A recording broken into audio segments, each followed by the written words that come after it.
好高興喺呢個美好嘅時刻，與各位喺雲端相見。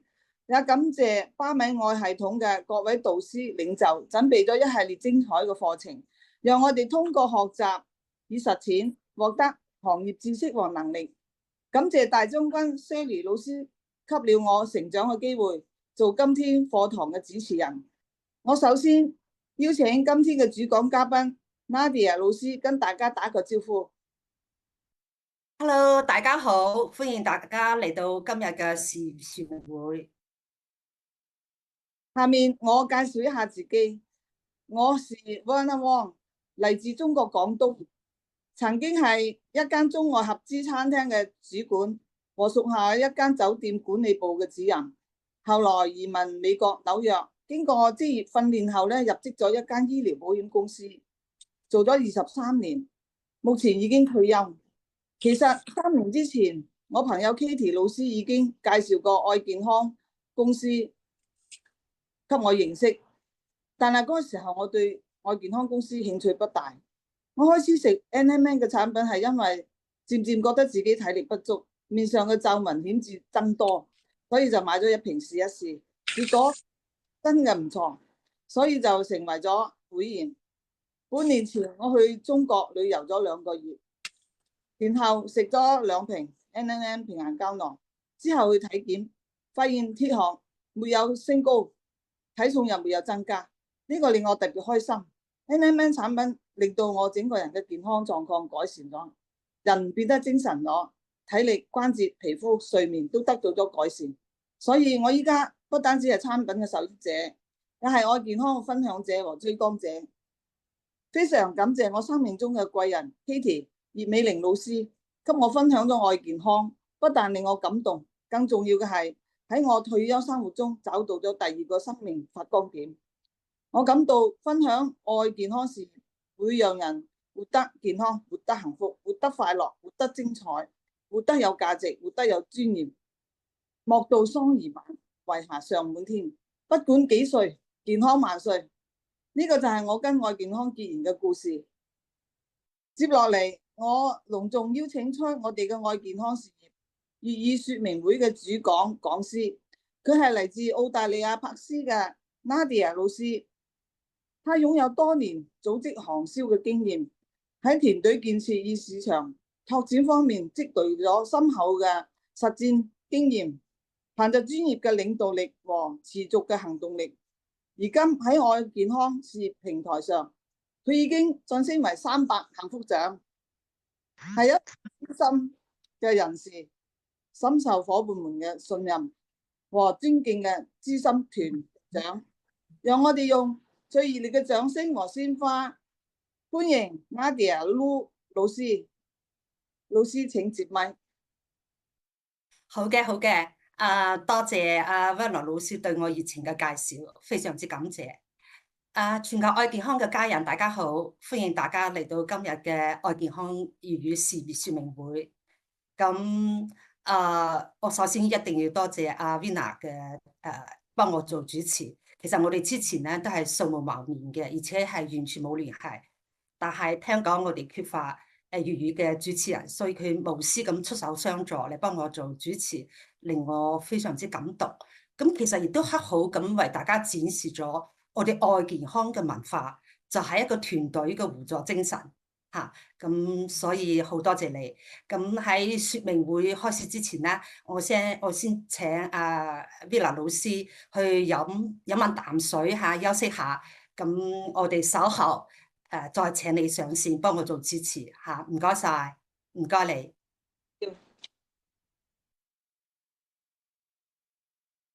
好嘅，咁請容許我簡短介紹一下我同愛健康公司結緣嘅故事。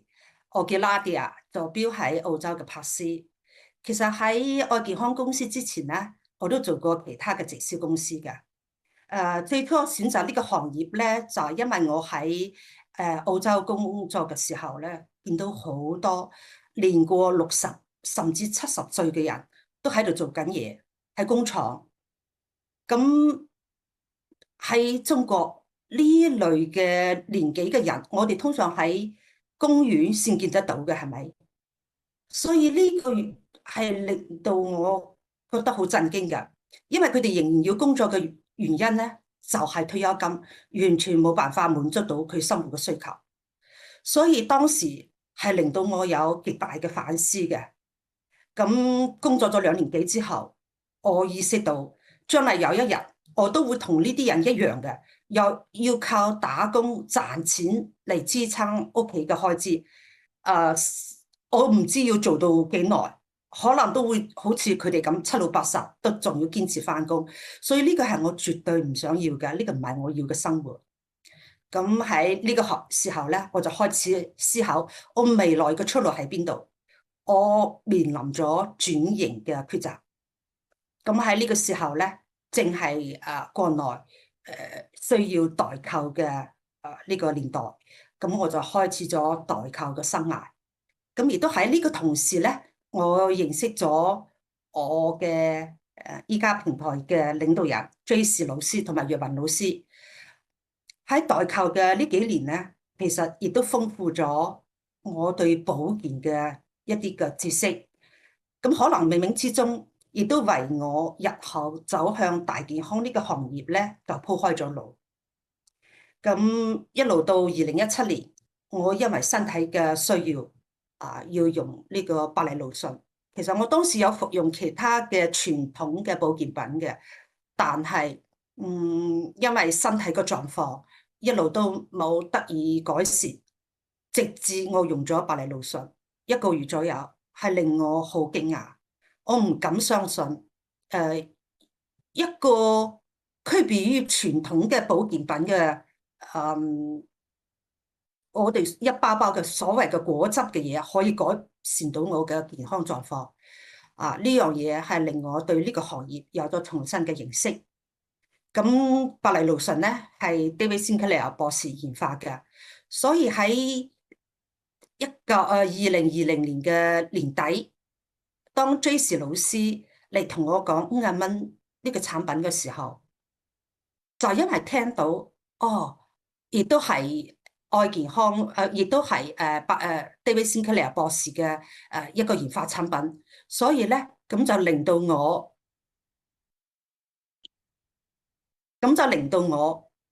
非常之容易咁去接受。基本上我係大概用咗半個鐘頭去了解，咁就已經決定要加入愛健康呢個團隊啦。加入咗之後，果不其然嚇，50蚊冇令到我失望。除咗我自己之外，我嘅屋企人、我嘅朋友、團隊好多好多嘅會員都受益良多。我唔單止幫助到超過上千人免費用產品，同埋佢哋仲有額外嘅收入。所以睇到呢幾年嘅變化，同埋呢個行業嘅進步，呢個係令到我呢幾年都堅持分享嘅一個動力。所以接落嚟咧，我就好歡迎大家一齊同我進入呢個愛健康嘅令我哋息息相關嘅事業機會。即係點解講係息息相關啊？我哋唔係話今日嚟到呢度淨係聽一堂課，唔係嘅，佢係同你息息相關嘅。首先，佢係一個健康嘅領域，係咪同我哋人人都相關咧？係咪我哋人人都需要咧？第二個，我哋喺受益呢個健康嘅同時，仲可以有收入喎，甚至係財富自由嘅收入。咁呢個係咪人人家家嘅需要咧？所以依家咧就請大家同我一齊嚟進入今日嘅粵語事業說明會。咁我請容許我少少時間打開下呢個 PPT，同大家共享。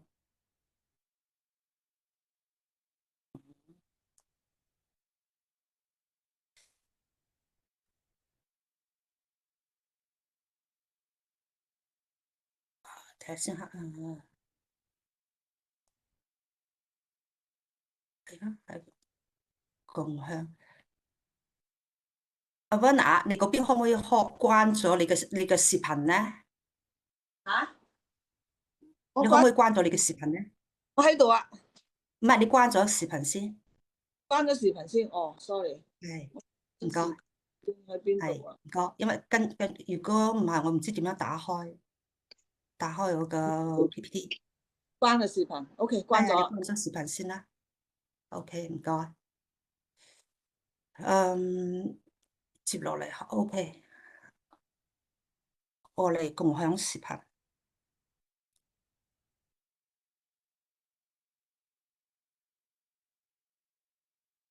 啊，咁請問睇唔睇到我呢個 PPT 咧？我睇到啊，我睇到啊。好嘅，好嘅，唔該晒你，唔該。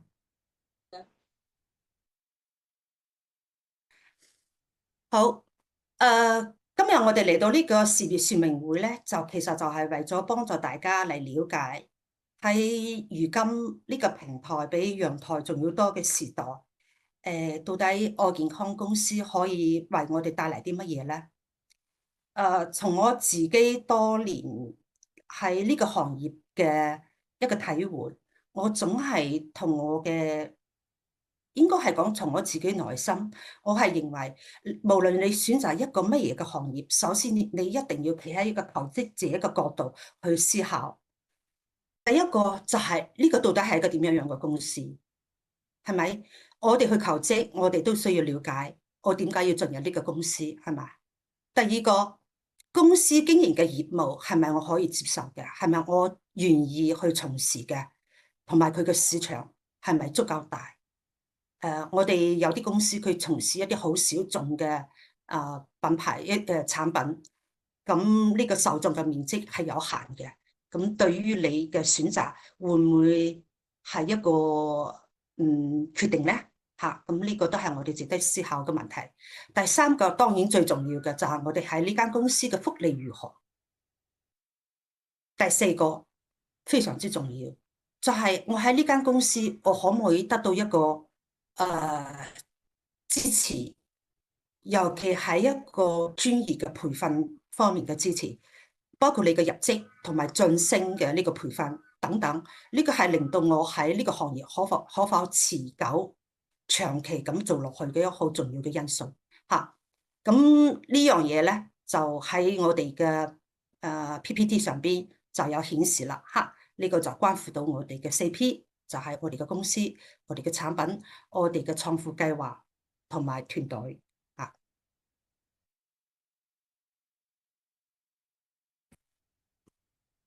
咁當然，嚟睇下我哋呢個公司是否符合大多數創業者嘅需求咧。首先，我哋要分析下目前嘅大環境。喺依家嘅全球，過去2019年全球疫情嘅襲擊帶嚟嘅健康危機啊，令到我哋嘅可以講係受眾對呢個健康有咗一個非常高嘅意識。跟住咧，我哋老齡化社會嘅到嚟，依家尤其喺中國70後基本上都係獨生子女，一個人將嚟結婚係2個人要養4個老人啊！咁依家尤其老齡化，分分鐘佢哋嘅祖父母都仲在生，可能一家兩夫婦養8個老人，呢個係一啲都唔出奇嘅。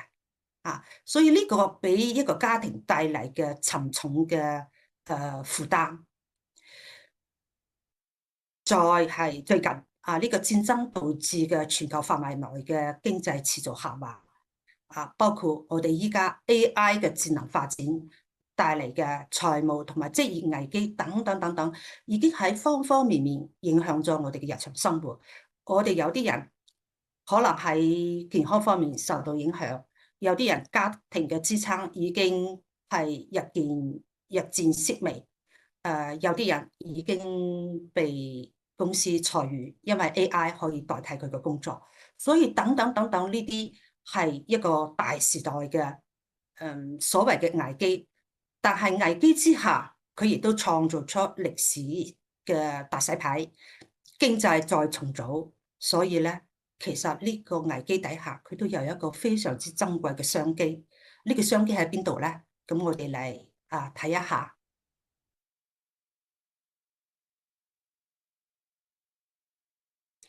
佢係主要以下幾個方面，第一個就係健康，第二就係呢個互聯網嘅電商，第三個就係大眾嘅創業，第四個就係系統嘅支付。我同大家稍微分析一下。符合普通人創業嘅賽道咧，我覺得佢一定要有以下嘅標準作為一個參考。首先，第一，佢係剛需，即係佢剛需咧就係受眾廣，幾乎人人需要。咁呢個咧就我覺得比嚟比去都係健康產業作為一個首選嘅。第二個就係我哋唔可以好似傳統生意咁，只係照顧自己屋企門口嗰一畝三分地，係咪？傳統生意，你打開門你就係等顧客上門，你最多都係服務一啲上門嘅顧客，你係走唔到全球嘅咁但係依家喺互聯網嘅時代咧，我哋係要迎合呢個需求，我哋一條網線就可以連接全球。第三個就係一個平等創業嘅機會，呢個係好重要嘅。點解有啲人佢入啲一啲公司係好優秀，但係佢唔被入選咧？可能有啲公司傳統嘅我哋10幾年前入職都係有呢啲咁方面嘅掣肘，就係你夠唔夠關係硬啦，係咪？你識唔識人啦？你嘅學歷夠唔夠硬？你嘅資歷喺呢個行業資歷夠唔夠？同埋有啲人你夠唔夠錢？有啲人唔夠錢，有啲人前邊嗰方面都冇，但佢有錢啦咁照樣都可以疏通呢條道路。所以喺呢個唔平等嘅機會底下，你就會覺得選擇一個創業，可能最後你係去到一個唔係你所想嘅一個地方。但係愛健康呢個組織行銷嘅行業咧，佢就係一個平等嘅創業機會，佢係人人可為嘅，佢唔需要睇你嘅學歷，唔需要睇你嘅資歷，亦都唔需要睇你嘅關係背景，更加唔需要睇你有冇錢。咁綜合以上嘅分析咧，咁我相信大家對愛健康公司都充滿住期待同埋好奇，係咪？咁接落嚟咧，我哋就為大家一一展示。首先第一點，我哋要睇嘅係乜嘢咧？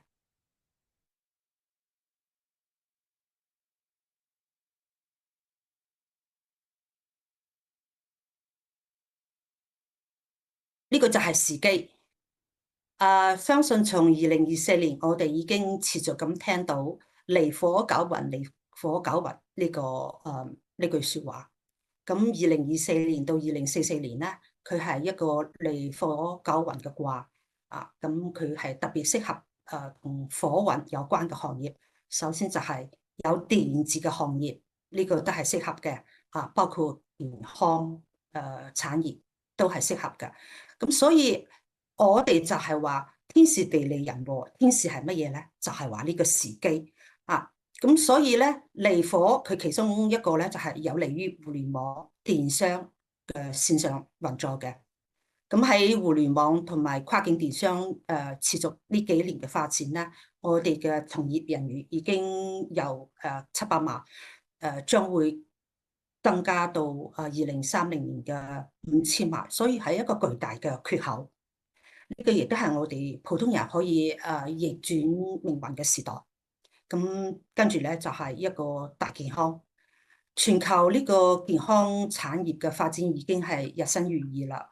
無論係我哋譬如身邊一啲產品嘅更新迭代，更加亦都係促進咗科學家關注我哋人體嘅健康嘅呢個發展，健康嘅呢個需求。咁所以咧，健康產品亦都喺度不斷咁更新迭代未來喺中國嘅大健康將佔據 GDP 嘅50%以上，所以喺依家呢個時機底下，我哋從事健康業喺互聯網上邊嘅健康產業，呢個絕對係一個最好嘅時機，呢個就係所謂嘅天時。我哋都會講係咪順勢而為先會事半功倍嘛？咁所以咧，我哋依家咧就會嚟睇下，到底愛健康係一個點樣嘅公司？呢間公司咧，佢係一個創新營養科技嘅新未來。佢創新咗電子商務嘅新時代，佢亦都創新咗雲端運營嘅新機遇。愛健康公司咧，佢個全名叫做愛健康創新科技公司。佢係一個位於美國嘅公司。喺2018年嘅下半年咧，佢係由創投基金發起嘅。咁喺2019年嘅2月正式成立，直至到2020年嘅7月29號向全球發布運營。目前已經向全球50幾個國家同埋地區開放經營啦。咁呢間公司咧，佢係一個現代化人嘅治理結構。首先咧，佢嘅投資方係一個強大醫藥背景嘅創投基金。佢嘅研發同埋生產方咧係具有 CGMP 標準藥廠，同埋我哋擁有頂級嘅科學家研發團隊。咁佢嘅市場運營咧係由呢個國際專業嘅運營團隊嚟運營嘅。佢具有國際視野，兼具中國智慧。咁我哋公司嘅願景同埋使命咧，就係致力於解決社會問題，為全人類嘅貢獻福祉，幫助至少500萬嘅家庭實現身體健康、財富自由、靈魂興盛。同時咧，我哋公司亦都擁有3大科技同埋3大嘅醫藥基地。我哋擁有基因修復生物技術、生物酶催化營養科技同埋納米小分子嘅滲透技術，同埋喺北美、中國同埋加拿大咧，我哋擁有自己嘅藥業基地。呢咁啊喺同時之間咧，我哋亦都擁有完善嘅經流同埋物流嘅體系。首先，我哋有 BaskPay 呢個適用於我哋國際市場，令到國際市場嘅會員咧可以提取款自由。第二個咧就係針對於中國市場啦。我哋有原支付。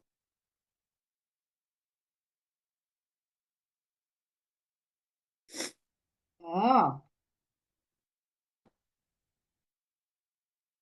啊，有冇錯？知唔知道？Jenny，唔該你關下咪咧，我可以聽到你講嘢嚇，唔該你嚇。咁喺物流方面咧，我哋有美國、香港同埋加拿大嘅物流公司，另外咧台灣同埋歐盟嘅物流倉儲咧，亦都好快咁會開貨。同時之間咧，我哋亦都有一個輻射全球嘅整體戰略報告。首先，我哋喺北美嘅洛杉磯同埋加拿大都有分公司。尤其係加拿大溫哥華我哋係全款買落咗自己嘅物業嘅。咁同時咧喺大中華區同埋亞太地區咧，我哋依家已經擁有咗香港分公司同埋台灣嘅分公司，未來喺馬來西亞都好快會設立一個分公司嘅。咁喺溫哥華嘅分公司咧，我哋公司9月份嘅溫哥華之旅大家都可以去到呢個地方去參觀嘅。另外喺歐盟嘅地區咧，我哋將來亦都係準備開呢個分公司，所以呢一個整體嘅戰略嘅佈局咧，可以睇到公司嘅實力同埋遠見。未來公司咧，佢係要係佔據呢個全球嘅份額嘅。當然，我哋最大嘅市場都係離唔開我哋中國市場嘅。對於中國市場嘅佈局咧，我哋有以下嘅呢啲嘅步驟。第一個咧，我哋已經係設立咗9610嘅官網，同埋1210嘅保稅倉。同埋喺香港我哋有呢個直郵中心。第三個咧，我哋公司已經投資咗1億嘅美元喺中國大陸準備設立呢個大型嘅醫藥基地。所以咧，我哋公司係為咗愛健康，最終喺中國市場落地奠定咗紮實嘅基礎。咁同時之間咧，我哋公司咧亦都擁有呢個3個5年嘅規劃同埋生態鏈打造。我今日講呢啲咁嘅數據同埋呢啲規劃佈局，其實係為咗展示俾大家公司嘅實力同埋佢將嚟一個遠大嘅規劃，咁令到大家有信心跟住呢個公司走得長久。咁我哋睇下佢嘅第一個5年計劃咧，佢就係一個創造消費嘅流量，拓展全球市場，構建雲端網絡嘅帝國。呢個係咩意思咧？就係其實我哋就係用一款會講話嘅5蚊嘅產品，我哋食咗之後，用咗之後，我哋係好自然咁去分享，呢個就形成咗一個龐大嘅消費市場，令我哋嘅流量係可以迅速咁走向全球。同時咧，我哋亦都打造咗愛健康全球佈局藥業基地前邊我已經講咗啦。第3個，我哋要樹立全球品牌地位，向美國嘅資本市場進發。喺前邊我介紹公司嘅時候咧，公司2019年其實已經註冊啦，但係我哋係到2020年嘅7月份先正式開業。點解咧？我哋就係通過呢1年幾嘅時間去申請呢個專業嘅認證。到目前為止，我哋已經擁有咗17個全球嘅頂端嘅專業認證。所以喺呢個咁有實力嘅背景之下，我哋未來係一定要喺美國上市㗎，所以呢個我哋就係要向資本市場出發。第2個5年計劃咧，就係我哋圍繞品牌行銷、創新多平台運作，助力民族品牌走向世界，打造第一模式嘅亞馬遜同埋阿里巴巴。呢個咧就我簡單講一句，就係未來我哋希望呢個平台唔單止只係有5蚊呢個產品，我哋係會同多品牌結合，形成一個係帶有商業模式嘅，有一個管道收益嘅，好似阿里巴巴咁樣平台。第2個咧，我哋會喺第2個5年計劃入邊咧，係打造一個包埋外國嘅大學。呢個其實就係為咗我哋持續培養人才去準備嘅。我哋將會有優秀嘅講師啦、教授啦、教練啦同埋專家。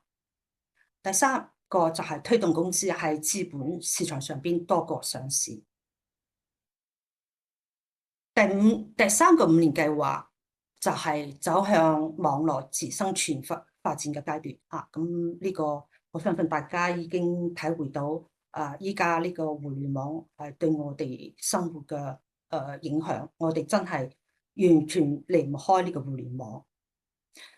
所以未來我哋嘅市場，我哋嘅經營都係同呢個互聯網息息相關嘅。第2個我哋要全球建設愛健康嘅富春山居康養基地，打造健康逆齡嘅地產品牌。